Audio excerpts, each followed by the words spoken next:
Sales of minty vape products surged after Juul stopped selling fruity flavors, study finds. Facing pressure from regulators over an epidemic of youth vaping, e-cigarette giant Juul announced in late 2018 that it would stop selling certain flavors in U.S. stores, including fruit and mango. But a new study from the American Cancer Society, looking at the critical months that followed, found that other flavors sold by Juul at the time, mint and menthol, quickly dominated the e-cigarette market.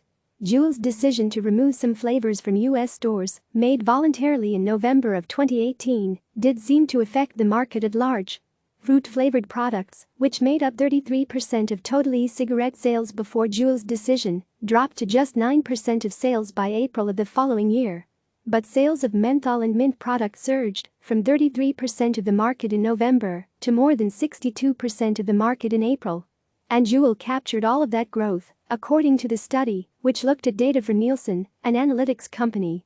The overall market for mint and menthol products, at least in retail channels tracked by Nielsen, grew over that period from about $95.5 million to a whopping $209.5 million per month.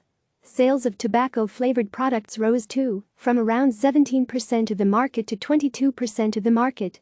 Juul captured 91% of that growth, according to the study, which was published Thursday in the American Journal of Public Health.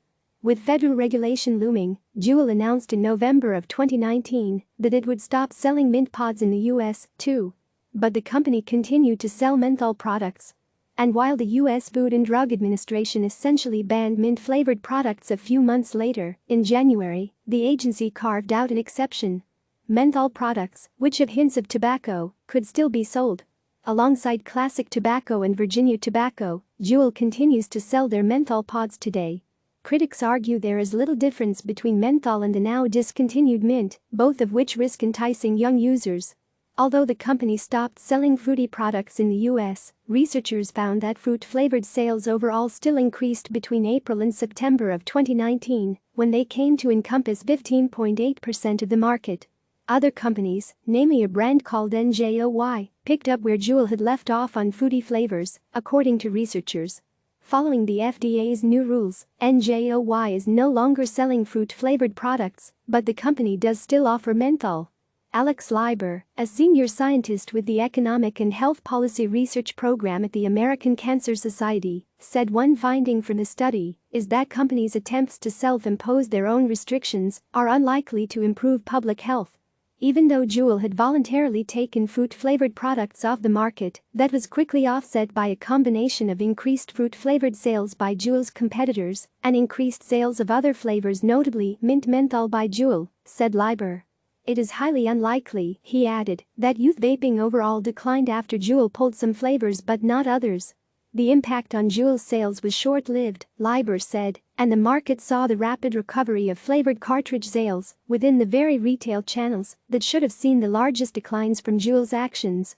Juul continues to sell a range of flavors, including fruit and mint-flavored products, in other countries.